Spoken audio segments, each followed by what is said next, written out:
अस्सलाम वालेकुम। उम्मीद करता हूँ आप लोग सब खैरियत से होंगे। लास्ट व्लॉग जो था हमारा उसमें हमारी फैमिली जो है वो ऑस्ट्रेलिया पहुँच गई थी और उस दिन सुबह ज़ाहिर थके हुए थे वो लोग, तो सो गए। शाम को जब उठे हैं तो हमने उनको लिया और शॉपिंग सेंटर चले गए। वहाँ से जो ज़रूरी हाउस होल्ड का सामान होता है उन्होंने ख़रीदा, कुछ अपने साथ लेके आई भी थी। घर का खाना नहीं खाया था हमने काफ़ी अरसे से, तो हमारा दिल था कि आज घर का खाना खाएंगे पका हुआ। तो बेगम साहिबा हमारी अच्छा खाना बना लेती हैं, तो उन्होंने जो भी उस वक्त अवेलेबल था वो खाना बना करके दिया, तो बड़ा सेटिस्फेक्शन हुआ। तो इसी तरह शब रोज़ गुजरते रहे। इसी असना में हमने ड्राइविंग लाइसेंस के लिए काविशें शुरू कर दी। ड्राइविंग लाइसेंस के लिए गए हम लर्निंग लाइसेंस के लिए, तो उन्होंने हमें सामने कंप्यूटर के बिठा दिया। कह लेंगे मियाँ ये 900 सवाल है, इसको पहले आप पास कीजिए। हमें तो कख नहीं पता था पाकिस्तान में कौन ये सवालात देखता है, तो हम फेल हो गए। तो उन्होंने एक बुक दी हमें, चलो ये लेके जाइए, इसको स्टडी कीजिए, स्टडी करने के बाद फिर आइए और कंप्यूटर में बैठ करके आप इसका टेस्ट दीजिए। खैर हमने हफ्ता भर लगाया, उसको अज़बर याद किया, जा करके टेस्ट दिया। वो 900 सवाल हमने क्लियर कर लिए। उसके बाद उन्होंने कहा कि ठीक है अब आपका हम लर्निंग लाइसेंस बना देते हैं। लर्निंग लाइसेंस बन गया।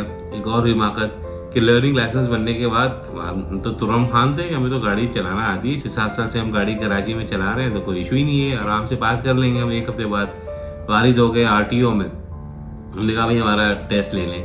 उन्होंने कहा कि अच्छा ठीक है। उन्होंने एक दिन और टाइम दे दिया कि इस वक्त आकर के अपना टेस्ट दे दिएगा। हम फिर पहुंच गए वहाँ पे, जो टाइम और दिन दिया हुआ था उन्होंने। तो ड्राइविंग टेस्ट लेने वाले साहब मौजूद थे। उन्होंने कहा चलिए भाई, अपनी गाड़ी होती है उनके उसमें बैठे और लेकर के निकल गए। बहुत स्मूथली चला रहे थे गाड़ी हम। तो एक T जंक्शन के ऊपर आकर के रुके, वो भी सेटिस्फाइड था, जो ड्राइविंग टेस्ट ले रहा था हमारे, वो भी सेटिस्फाइड था। T जंक्शन के ऊपर आके रुके, उसने कहा सीधे हाथ पे ले लो। तो हमने उल्टे हाथ की तरफ देखा ही नहीं और सीधे हाथ की तरफ मोड़ लिया हमने।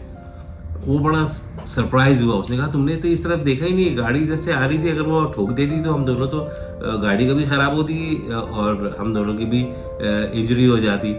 तो उस वक्त जहन में आया कि यार ये सही कह रहे हैं। फिर हमें ज़ाहिर फेल कर दिया उन्होंने, वापस आ गए हम। फिर हमें जहन में आया कि नहीं भाई, हमें इंस्ट्रक्शन लेनी चाहिए, बाकायदा ड्राइविंग की लर्निंग करनी चाहिए वहाँ के हिसाब से। तो तकरीबन को 10 या 15 लेसन्स लिए हमने। हम जब कॉन्फिडेंट हो गए तो हमने कहा कि भाई अब आप हमारा टेस्ट ले लिए RTO वालों से। तो RTO वालों ने हमें टाइम दे दिया, दिन दे दिया। हम उस दिन गए, ड्राइविंग लाइसेंस का जो टेस्ट था वो हमने पास किया और हमें ड्राइविंग लाइसेंस मिल गया। ये एक अचीवमेंट थी। चलिए इसको भी ये है कि अब हम गाड़ी चला सकते थे ऑफिशियली सिडनी में, ऑस्ट्रेलिया में इनफैक्ट हम चला सकते थे। खैर 6-7-8 महीने के बाद फिर शादर को हमने स्कूल में एडमिट कराया। स्कूल जब एडमिट कराने के लिए गए हम, तो ये एक और ही अलग स्टोरी थी। हम तो समझ रहे थे कि यार ये 50 सवाल करेंगे। वहाँ पे पहुँचे हम हेडमिस्ट्रेस के पास के, वहाँ पे ये कोई नहीं है कि आपको वेट करना पड़ेगा, ये करना पड़ेगा, सीधे चले गए। वहाँ हमने कहा हमें अपने बच्चे को एडमिट कराना पड़ता है। उन्होंने हमसे कुछ भी नहीं पूछा। आई वॉज सरप्राइज कि ना उन्होंने पूछा कि मेरा स्टेटस क्या है, किस वीज़े के ऊपर हूँ मैं, ना उन्होंने पूछा कि मेरा मसलक क्या है, ना उन्होंने पूछा कि तुम कहाँ रहते हो, कहाँ नहीं रहते हो। हाँ ये ज़रूर पूछा उन्होंने कि आपके बच्चे के जो एडमिट करा रहे हैं हम, इसके यूनिफॉर्म के पैसे हैं आपके पास, कोर्स के पैसे हैं आपके पास। तो अल्हम्दुलिल्लाह हमने उनसे कहा कि भाई हम अफोर्ड कर सकते हैं इसको। उन्होंने कहा अगर आप नहीं कर सकते तो हम अपने पास से दे देंगे। ये एक महज़ब माशरे में हुआ करता है, बच्चों की तालीम के लिए पैसे नहीं मांगे जाते। लेकिन माशाल्लाह से पाकिस्तान एक मुस्लिम मुल्क है, तो यहाँ पे जितने भी स्कूल हैं मुंह फाड़ करके पैसे मांग रहे होते हैं कि एडमिशन फ़ीस भी दे दीजिए, तो सिक्योरिटी फ़ीस भी दे दीजिए, तो मंथली फ़ीस आपकी इतनी होगी, तो कोर्स के हमारे पास से लीजिएगा, यूनिफॉर्म भी हमारे डीलर से लीजिएगा। ये सब कमाने के धंधे, वहाँ पे ऐसा नहीं है। खैर शाद अली स्कूल जाते रहे, सुबह हम जा के छोड़ के आ जाया करते थे। शाम को अगर हमारी ड्यूटी है या हमारी ऑफिस जाना है तो बेगम साहिबा पैदल जाती थी और लेकर के बच्चों को आ जाया करती थी। शामिर अली को हमने नर्सरी में एडमिट करा दिया। 3 घंटे की नर्सरी होती थी वो, और उसमें मैंडेटरी था कि बच्चे की जो माँ है वो 2 दिन जाएगी नर्सरी और सब बच्चों का ख्याल करेगी, उनका केयर करेगी बेसिकली। तो ये भी एक अच्छा सिस्टम है वहाँ पे कि आप वहाँ पे जाए, नर्सरी में अपने बच्चों को जमा कराएं, फीस नहीं लेते कोई वो लोग। हाँ, वालिदा को 2 दिन जाके वहाँ पे काम करना पड़ता है। तो ये माशाल्लाह से चलता रहा सिलसिला। जॉब हमारी अच्छी चल रही थी, पूरे वीक की हमें शिफ्टें दे दी थी जेनी ने। इत्तेफाक से मालूम चला कि जेनी ने वो सर्विस स्टेशन भेज दिया है। जिसने ख़रीदा वो पीटर डी एक इन्वेस्टमेंट थी, उनके जो बॉस है वो पीटर थे। उन्होंने सर-ए-नौ उसको तामीर करना था सर्विस स्टेशन को। वॉकिंग डिस्टेंस से तो था हमारे, लेकिन ये कि हमें छुट्टी करा दी गई। खैर हमारे पास तो वही जॉब थी।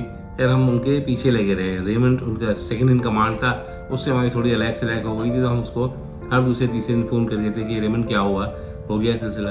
तो बिल आखिर थक हार के तकरीबन तैयार होने वाला था, तो उसने कहा कि हाँ आप तुम आ जाओ, शिफ्ट शुरू कर दो। तो वहाँ से हमने पीटर डी एक इन्वेस्टमेंट के साथ काम शुरू किया। उनके 6-7 सर्विस स्टेशन थे, और उसके बाद तकरीबन 1 महीना उन्होंने हमें ऑब्जर्व किया। 1 महीने के बाद उन्होंने हमें कहा कि अब तुम जो हो बिल्कुल सेट हो। उस कंपनी में वाहिद पाकिस्तानी मैं था जिसने ज्वाइन किया था, बाकी सारे गोरे थे या एक आध चाइनीज़ थे, चाइनीज़ ऑस्ट्रेलियन जो होते हैं वो थे। तो इतनी हमने वहाँ पे मेहनत की कि उसने हमें दूसरे सर्विस स्टेशन में भी जॉब्स दे दी। तो मतलब 2 शिफ्टें किया करते थे हम, सुबह 6 बजे से लेकर के दोपहर 12 बजे तक, और 12 बजे से लेकर शाम 6 बजे तक। और कभी कभी तो ऐसा होता था कि वो हम 18 घंटे काम कर दिया करते थे, क्योंकि अगर स्टाफ नहीं आया है अगली शिफ्ट वाला, तो हम कंटिन्यू कर देते थे उसको। तो this is how I make money. वहाँ पे मेहनत की हमने बिल्कुल।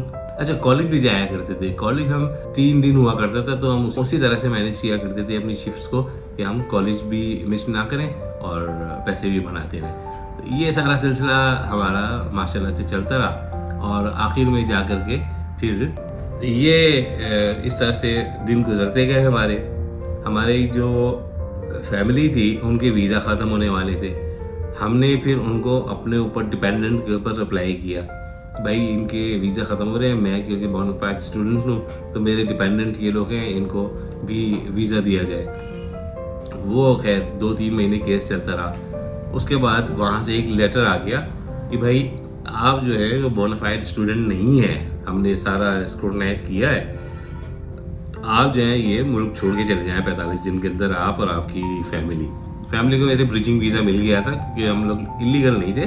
जब हमने अप्लाई किया था तो ब्रिजिंग वीज़ा दे दिया था हमने जनाब लेटर लिख दिया उनको कि आप कैसे कह रहे हैं कि हम बोनाफाइड स्टूडेंट नहीं हैं। हम तो बोनाफाइड स्टूडेंट हैं, हम पढ़ाई कर रहे हैं, हमारा सर्टिफिकेट है और मज़ीद पढ़ रहे हैं हम। तो कुछ साल भर हमने ऑस्ट्रेलियन इमिग्रेशन से केस लड़ाए, और साल भर के बाद फिर उन्होंने हमें लेटर भेजा कि हाँ हमने सब देख लिए, आप बोनाफाइड स्टूडेंट हैं और आपने बच्चों के पासपोर्ट भेजने, ताकि हम आपके डिपेंडेंट का वीज़ा उनके पासपोर्ट पे लगा दें।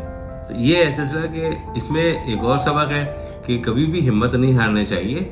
चाहे जैसे भी सिनेरियो हो, जैसी भी सिचुएशन हो, आपको अपने ऊपर कॉन्फिडेंस होना चाहिए। उसको वो कॉन्फिडेंस जो है ना वो लेकर के आपको आगे जाता है और जीत दिलाता है। तो माशाल्लाह से हमने विन किया उसको, और ऑस्ट्रेलियन इमिग्रेशन ने हमें वीज़ा लगा करके दिया। तो ये आज तक का व्लॉग था। इसके बाद आगे मज़ीद क्या हुआ, बड़ा ज़बरदस्त ट्विस्ट है, वो अगले व्लॉग में बताएंगे कि क्या हुआ।